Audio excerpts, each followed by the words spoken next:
12 strategy जिसके through आप लोग क्या कर सकते हो, डेफिनेटली जिसके थ्रू आप लोग फोड़ सकते हो नीट के एग्जाम को, ये मैं आपको श्योरली कह सकता हूं। तो चलो पहली स्ट्रेटेजी के बारे में बात कर लेते हैं। Strategy number 1, stick to the syllabus. देखो ये बड़ी कॉमन बात है और आप कहोगे सर ये तो हमें भी पता था तो तुम में से कितने लोग हैं जिन्होंने डाउनलोड कर लिया सही सिलेबस? तुम में से ऐसे कितने लोग हैं जिन्होंने डाउनलोड कर लिया सही सिलेबस? कितने लोग हैं जिन्होंने भाप लिया? और एक और बात, सिर्फ सही सिलेबस डाउनलोड करने से कुछ नहीं होता।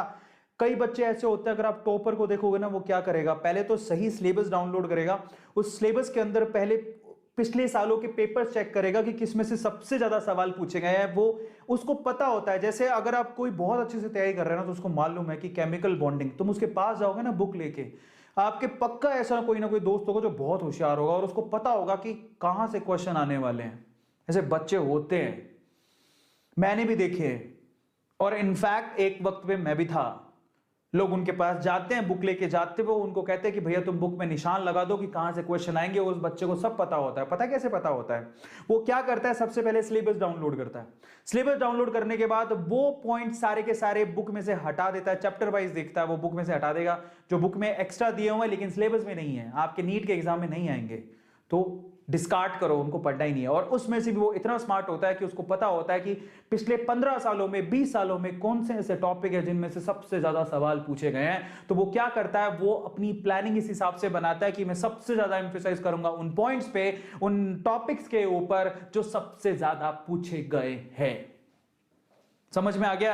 तो ये ऐसा सिलेबस नहीं है एग्जैक्टली सिलेबस डाउनलोड कर लो भाई। सिलेबस डाउनलोड करने के बाद आप एक एक चैप्टर को ध्यान से देखो। पिछले सालों के जो 15-20 सालों के पेपर के आपके पास बुक होनी चाहिए और आपको पता होना चाहिए, स्पेशली आपको पता है, इतने होशियार हो जाने चाहिए कि चैप्टर का नाम लेते ही आपको पता होना चाहिए कि उसमें से 5 मोस्ट इंपोर्टेंट टॉपिक्स कौन से हैं।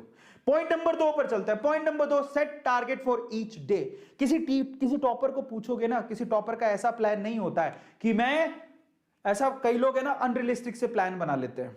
अनरियलिस्टिक का मतलब एक महीने के अंदर मुझे इतना करना है। ये जो एक महीने बोलने वाले होते हैं ना, वो इतने स्पेसिफिकली इंटेलिजेंट नहीं होते।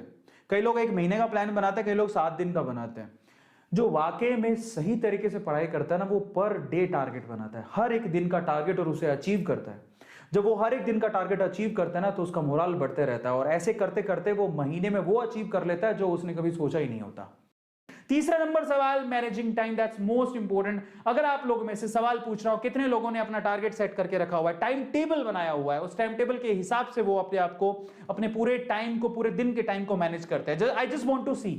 सो प्लीज आप लोग ऐसा मत करो, डायरेक्शन लेस होने से काम नहीं चलेगा। किसी भी टॉपर को पूछ लो, उसका 100% कोई ना कोई टाइम टेबल होगा और उसको वो फॉलो करता होगा। आप किसी से भी पूछ लेना, गारंटी देता हूं जो टॉपर है बिना टाइम टेबल के पढ़ता ही नहीं है। उसको पता है मुझे कब क्या करना है, और आप में से आधे लोगों को पता ही नहीं होता कि उन्हें कब और क्या करना है। तो ऐसे काम नहीं चलने वाला। सो आप प्लीज आप एक अच्छा टाइम टेबल बनाओ खुद से, उसको अपने आप को और अपने टाइम को ऑर्गेनाइज करो। ये सिर्फ ना टाइम टेबल की बात चीज आज काम नहीं आएगी, जिंदगी भर काम आएगी।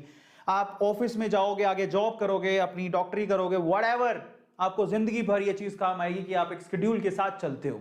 समझ में आता है? चौथा पॉइंट, अवॉइड टफ न्यूमेरिकल्स। मैं आप लोगों से कहूंगा फिर से एक बात, आप लोग जरा सोचिए, दिमाग लगाइए, एक बात जरा सोचिए, ठीक है?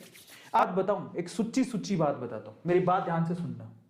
आप में से बहुत सारे लोगों को डर लगता होगा, नो डाउट, न्यूमेरिकल होती ही चीज ऐसी है, लेकिन एक बात बताऊं, न्यूमेरिकल में सारे न्यूमेरिकल पहली बात तो डरावने नहीं होते। मुझसे अगर पूछोगे तो आप सोचो कि आपके न्यूमेरिकल के पोर्शंस हैं कौन से। एक तो सॉल्यूशन चैप्टर है, एक सॉलिड स्टेट है, इसके अलावा एक इलेक्ट्रोकेमिस्ट्री है, फिर केमिकल काइनेटिक्स है। बस ये 4 ही तो चैप्टर हैं।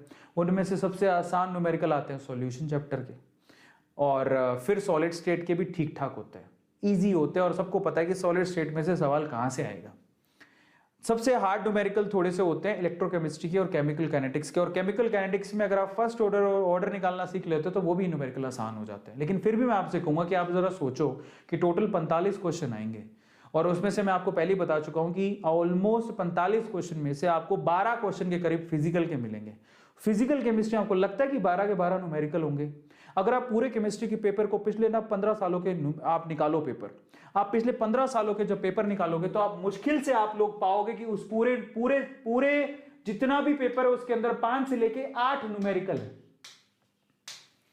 5 से लेके 8 न्यूमेरिकल है, मतलब 45 क्वेश्चन में से अगर मैं 8 भी पकड़ के चल लूं तो आप खुद से सोचो कि आपके पास अभी भी 37 क्वेश्चन ऐसे हैं जहां पर जिसके अंदर न्यूमेरिकल है ही नहीं। और एक और बात, उन 8 न्यूमेरिकल में से मैं आपको गारंटी दे सकता हूं कि इस 8 न्यूमेरिकल में से 5 न्यूमेरिकल बच्चों के जैसे होते हैं, बहुत आसान, जो कि फॉर्मूला बेस्ड होते हैं। ये इतने आसान होते हैं कि कोई भी बच्चा कर लेगा, आपको इसके लिए इतने डरने की जरूरत ही नहीं है। पीछे बचे 3 क्वेश्चन, हमें क्या जाता है यार, 3 क्वेश्चन छोड़ भी देंगे तो 45 में से अगर आप लोग 42 क्वेश्चन भी करके आ गए तो आपका टारगेट पूरा हो जाएगा। इनफैक्ट आप केमिस्ट्री में 40 क्वेश्चन की टारगेट बना के चलते हो। समझ में आ गया? तो इतना डरो मत। और मैं आपसे कहता हूं कि अगर आपको लगता है, और बस ये 2-3 सवाल ही होते हैं जो थोड़े टफ होते हैं, आपको क्या लगता है पूरा पेपर टफ क्वेश्चन से भरा रहता है क्या? नहीं।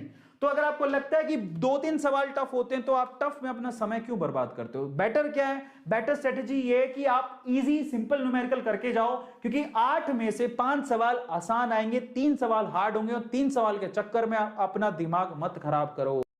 नेम्ड केमिकल रिएक्शन को रट के, रट्टा मार मार के कैसे भी, मैं आप लोगों से एक ही बात बोलता हूं, पहले आप पूरी नेमिंग केमिकल रिएक्शन को याद करो अच्छे से। ऐसी कोई नेमिंग केमिकल रिएक्शन नहीं होना चाहिए जिसका आपको सबस्ट्रेट नहीं पता हो, जिसका आपको रिएजेंट नहीं पता हो, जिसका आपको प्रोडक्ट नहीं पता हो। ये 3 चीजें आपको पता होनी चाहिए कि कौन किस पे रिएक्शन होगा, कौन सा ऑर्गेनिक प्रोडक्ट है, और उसके बाद आपको रिएजेंट पता होना चाहिए, कौन अटैक करेगा, और फाइनली प्रोडक्ट का नाम पता होना चाहिए। ये आपको पता है कि पूरी नेमिंग केमिकल रिएक्शन मुश्किल से 70 से 80 है। 70 से 80 नेमिंग केमिकल रिएक्शन याद कर लोगे तो मैं आपको गारंटी देता हूं कि 4 सवाल निकलेंगे केमिस्ट्री के।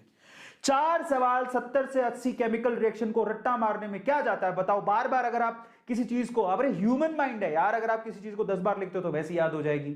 तो why you are not doing that?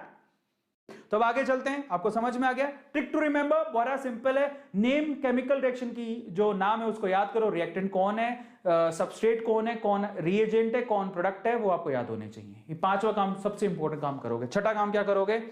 Yes, no important structures. Inorganic chemistry की बात कर रहा हूं। इनऑर्गेनिक केमिस्ट्री में आपको पता है बहुत सारे मॉलिक्यूल्स होते हैं, बहुत सारे, जैसे कि H2SO4, H2SO3, H2SO7, H2SO8, याद है आप लोगों को?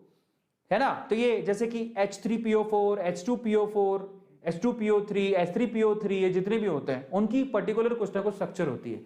स्ट्रक्चर पे कहीं ना कहीं पक्का आपको 2 सवाल पूरे नीट के अंदर पक्का मिलेंगे। तो आपको ना सारी की सारी स्ट्रक्चर्स पता होनी चाहिए कि कौन सा मॉलिक्यूल की स्ट्रक्चर क्या है। और स्ट्रक्चर में एक और बात बताओ, सिर्फ यही नहीं आता है, सिर्फ इन्हीं की स्ट्रक्चर नहीं आती है।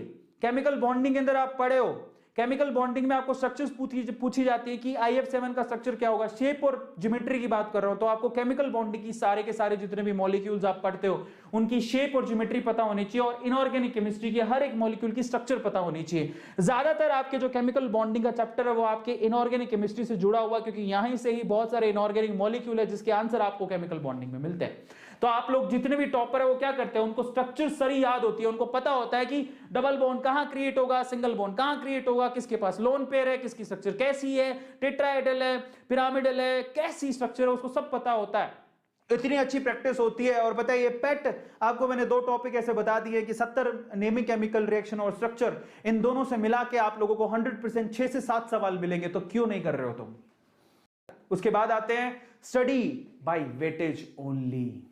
और ये मैं आपको पहले ही बोला था कि टॉपर क्या करता है, टॉपर प्रायोरिटी पे फोकस करता है। टॉपर को पता होता है कि अगर आप यहां पर मैं बोलूं तुरंत बताओ, मैं एक चैप्टर का नाम लेता हूं, मुझसे अगर कोई पूछेगा तो मैं क्या जवाब दूंगा, तो मैं बोलता हूं चलो सॉलिड स्टेट पकड़ो। सॉलिड स्टेट में मैं क्या करूंगा? सबसे पहले मैं सॉलिड स्टेट में कुछ नहीं, मैं सॉलिड स्टेट में सबसे ज्यादा फोकस करूंगा नंबर 1 पे, डेंसिटी के फॉर्मूले और उसके न्यूमेरिकल के ऊपर। नंबर 1 मैं सबसे ज्यादा फोकस इस पे करूंगा। नंबर 2 डिफेक्ट पे फोकस करूंगा, स्पेशली मेटल डेफिशिएंसी डिफेक्ट पे फोकस करूंगा, उस पे न्यूमेरिकल आता है।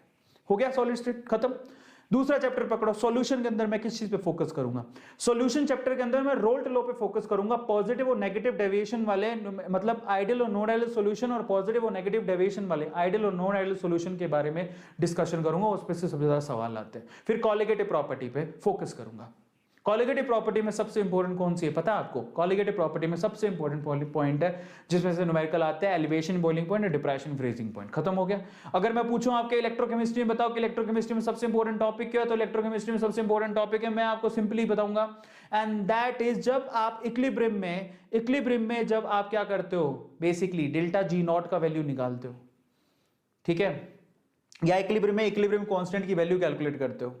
वो न्यूमेरिकल सबसे ज्यादा पूछे जाते हैं। फैराडे के लॉ भी आता है लेकिन आपके बोर्ड एग्जाम में वो हटा दिए हैं, तो इन दैट केस आपको बोर्ड एग्जाम में हटे, आपके नीट एग्जाम में आपके पास चॉइस होती है। पर मैं आपसे कहता हूं कि बोर्ड एग्जाम चाहे वो नीट एग्जाम हो, आप प्लीज आप फैराडे के लॉ और जितना भी सिलेबस है करके जाओ। अब 8वें पॉइंट पर चलते हैं। वीकली मॉक टेस्ट जरूर दो। मैं आप लोगों से बोलता हूं, आपने हर दिन का टारगेट दिया, हर दिन में आपने जाना कि आपने कितना करना है, क्या करना है, कैसे करना है, जान लिया। वीक में आप प्लीज कोई भी कोचिंग सेंटर ज्वाइन कर लो, कोई भी ऑनलाइन टेस्ट सीरीज ज्वाइन कर लो, कुछ भी। और अगर आपको कुछ भी नहीं मिल रहा घर से, तो एक काम करो, आप प्रीवियस ईयर के क्वेश्चन पेपर लेके आओ, उसको बोलो कि साथ में मुझे मॉक टेस्ट के लिए कोई बुक दे दे। मॉक टेस्ट की बुक भी आती है, मार्केट में मिलती है, आप ऑनलाइन भी ऑर्डर कर सकते हो। अब संडे टू संडे बैठ के खुद ही कोई एक मॉक टेस्ट सोल्व कर लो बैठ के। स्टडी मटेरियल फॉर नीट, देखो सिंपल है, थांबा सबसे इंपॉर्टेंट एनसीईआरटी, इसके अलावा कहीं फोकस करने की जरूरत नहीं है। इसके अलावा मैं आपसे कहूंगा कि आप लोग अरिहंत या एमटीजी के पिछले 33 साल के पेपर लेके आ जाओ, वो बेटर है आपको। 33 इयर्स के पास्ट ईयर पेपर, ये दो चीजें भी हैं, that is more than enough. कुछ मत खरीदो इसके अलावा, एनसीईआरटी आपके पास है ही, पिछले 33 साल के केमिस्ट्री के पेपर लेके आ जाओ और उसको बैठ के सोल्व करो, that is more than enough. आपको एक और बात बताए तो 33 आप कोई बुक ले आओ, वो ज्यादा ठीक रहेगा। सबको समझ में आता है? यस। उसके बाद आगे चलते हैं 10वां पॉइंट, अलॉट रिवीजन टाइम। भाई साहब एक बात समझ लो, शक्तिमान नहीं हो तुम, शक्तिमान नहीं हो तुम। इंसान की पावर समझ रहे हो, ये है माइंड। और ये जो 200 पाउंड का ये जो खोखला बॉक्स रखा हुआ है ना, ये जो खोपड़ी रखी हुई है, ये पता कैसे काम करती है? ये पता कैसे काम करती है? पहली बार जब आपकी मम्मी ने आपको बोला बेटा मम्मा, तुम बच्चे थे, बच्चों को कैसे सिखाते हैं? बेटा बोलो मम्मा मम्मा मम्मा, ऐसे पहले तो उसको बोलना सिखाते हैं, मम्मा मम्मा। उसको पता नहीं मम्मा कौन है, पर उसको बोलना सिखाते हैं। वो तो बोला मम्मा मम्मा मम्मा, देखा बच्चों को कैसे सिखाते हैं। फाइनली बोलना सीख जाता है, फिर वो बोलती मम्मी मैं मम्मा, मैं हूं मम्मा। ऐसे किसी और को मत बोलता, पड़ोसी को भी बोलते मम्मा, समझ रहे हो? वो दीदी बोलता मैं मम्मा। पता लगे बच्चे को बताया नहीं कि मम्मी कौन है, उसको लगा कि जो भी औरत देखो उसको मम्मी बोल दो, पड़ोसी की बीवी को मम्मी बोल दे, पापा खुश हो गए और मम्मी परेशान। समझ रहे हो? तो बेसिकली क्या है यहां पर, क्या ट्रिक है? Trick is basically revision. बच्चे को ना जैसे रिवाइज कराया था, छोटे बच्चे को बोले मम्मा, पहले तो निकलता नहीं मम्मा मम्मा मम्मा, फिर बोलती मैं हूं मम्मा, पड़ोसी मम्मा नहीं है। समझ में आ गया? पापा तो खुश हो रहे हैं, मम्मा मम्मा सिखा रही है, पड़ोसी को मम्मा बोल रहा है। सो इन दैट केस क्या होता है, रिवीजन इज द की। आप जितना अभ्यास करोगे, जितना प्रैक्टिस करोगे, a perfect practice makes man perfect. 11वें पॉइंट पर चलते हैं, that is do not overburden. जो भी हो जाए ठीक है, भगवान करेगा, जो होगा अच्छा ही होगा। याद रखो, कुछ भी होता है ना अपनी लाइफ में, वो अच्छे के लिए होता है, बुरे के लिए कुछ नहीं होता है। आपके लाइफ में जो भी होगा अच्छे के लिए होगा। अब आपको भगवान बोल रहे हैं मेहनत कर ले बेटा, ये मेहनत है ना, आज चलो मान लो आपने 200% दिया, देना चाहिए आपको। आपका नीट में सिलेक्शन होगा नहीं होगा अपने को नहीं पता है, पर ना इसको ओवरबर्डन मत बना लेना कि यार मेरा सिलेक्शन नहीं हुआ, मेरी तैयारी नहीं हो रही है, मैं क्या करूंगा। यार रिलैक्स होके काम करो। आप ज्यादा बर्डन लोगे तो आप सिलेक्शन से और दूर होते जाओगे, क्योंकि हड़बड़ी में गलतियां होती हैं। आपको ना ये नहीं डालना कि मेरी डेस्टिनेशन क्या है, मुझे नीट में रैंक बनानी, सिर्फ ये सोचना है कि जो जर्नी है बेसिकली उसको मुझे अच्छे से जीना है। हद पार जुनूनियत चाहिए उसके लिए। समझ में आ गया? तो आज से, अभी से आप लोग लग जाइए।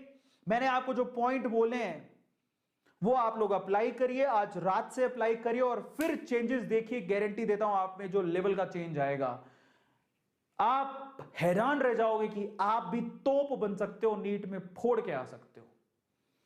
तो कहो अपने आप से, अगर आपको एक भी दिल के अंदर बात छू गई हो ना, just like the session and share with 10 people. आप लोग याद रखिएगा, शेयरिंग इज केयरिंग। आप लोग जब किसी को ये शेयर करोगे तो आपने कुछ सीखा है और आप उसको बोलोगे कि मैंने ये सीखा, तू भी उस सेशन से कुछ सीख। आप लोग याद रखो, अगर आप चाहते हो कि दूसरे आपका भला करे तो आपको भी यही सोच उनके लिए रखनी है, आपको भी उनका भला करना है, शेयर करना है इस वीडियो को और बोलना है अपने दोस्तों को कि भाई तू इस वीडियो को देख, तेरा फट जाएगी तेरी। और उसके बाद तेरे में जो जज्बा पैदा होगा, जो जज्बात पैदा होंगे, तू भी खड़ा होकर तैयारी करना शुरू कर देगा। भाई अपने को बहुत कुछ करना है। याद रखो कि किसी की मदद करने से ना कंपटीशन बढ़ता नहीं है। आप किसी की मदद करते हो तो ऊपर वाला आपके कटोरे के अंदर, झोले के अंदर क्या डाल देता है? एक और उपकार डाल देता है, अपनी दुआएं डाल देता है कि आपने किसी की मदद करी। आपके 2 नंबर ज्यादा ही आएंगे उससे। समझ में आता है? दिल छोटा रख के कुछ मत करना, शेयर करना इस वीडियो। अगर आपने कुछ भी सीखा हो लाइक जरूर करके जाना।